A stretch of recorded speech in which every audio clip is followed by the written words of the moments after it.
శ్రీరామ జయంతి భక్తి కన్నప్ప అందరి ఆశీస్సులు ఈ మహాశివరాత్రి రోజు అందరికీ సుఖాలు ప్రకారం నేను ఇటు చూశాను. నేనే పట్టుకుంటాను. అద్భుతం. ముందు డెకరేషన్ గాని ఈ అలంకరణ ఒక కళా నైపుణ్యం లాగా ఉంది. ఇది అతిశయోక్తి కాదు. The credit goes to MLA. అలాగే నాకు ఇక్కడ అత్యంత ఆత్మీయుడైనటువంటి తమ్ముడు ఆనంద్ కూడా ఉన్నాడు.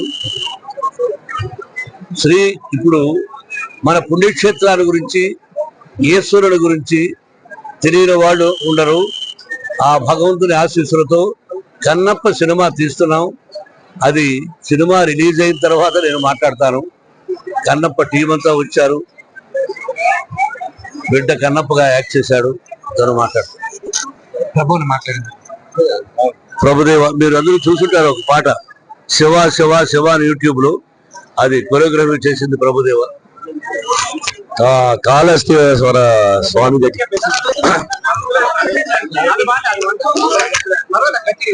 కాళహస్తీశ్వర స్వామి దగ్గర ఆశీర్ తీసుకోవడానికి వచ్చాం. ఆశీర్ కావాలి. కన్నప్ప సినిమాకు కూడా కన్నప్ప సినిమాకు కూడా కాదు, కన్నప్ప సినిమాకు మనం వచ్చింది. ఇక్కడికి ఎందుకు వచ్చాం మనం? మహాశక్తి కూడా అంటే ప్రజల ఆశీస్సులు మనకు కావాలి. పరమేశ్వరుని ఆశీస్సులు ప్రజలకు కావాలి. అందరి ఆశీస్సులు కన్నప్ప కావాలి. పిక్చర్ రిలీజ్ అయిన తర్వాత మాట్లాడలేదు. అందరికీ నమస్కారం. రాత్రికి నేను కాళహస్తి వచ్చాను. దేవుడు దర్శనం చేసుకున్నాను. ఇక్కడ ముఖ్యంగా ఈరోజు జరిగిన ఏర్పాట్లన్నిటికీ నా సోదరుడు సుధీర్కి కంగ్రాచులేషన్స్ చెప్పాలి. ఎమ్మెల్యేగా మొదటిసారి ఉన్నప్పటికీ ఇతను స్వయంగా గెలిచి సంతృష్టితో మేమందరం చాలా గర్విస్తున్నాం సుధీర్ ఎమ్మెల్యేగా ఉండడం. ఎందుకంటే మేమందరం కలిసి పెరిగిన వాళ్ళం. ఈరోజు it's matter of pride. Sudheer ఈ రోజు ఎమ్మెల్యేగా ఉండడం, తన ఆధ్వర్యంలో అద్భుతంగా టెంపుల్ డెకరేషన్స్ జరగడం, లోపల చాలా బ్రహ్మాండంగా చేశారు. అలాగే కోలా ఆనంద్ గారికి, ఆయన మా కుటుంబ సభ్యులు, ఆయన కూడా అత్యద్భుతంగా ఆర్గనైజ్ చేస్తూ ఆయన ఎన్నోసార్లు దర్శనానికి కావాలన్న ముందు ఆయనకే ఫోన్ చేస్తారు. కన్నప్ప సినిమా ఏప్రిల్ 25వ తేదీ రిలీజ్ అవుతుంది. మీ అందరి ఆశీస్సులు మాకు కావాలి. 2 రోజుల్లో టీజర్ రిలీజ్ అవుతుంది మార్చి 1వ తేదీన. ఈ రోజు దేవుడి గుడిలో ఆలయంలో మేము ప్లే చేసి దేవుడికి ప్రార్థించాం. మీ ఆశీస్సులు మాకు కావాలి. మీ ఆశీస్సులు మాకు కావాలి.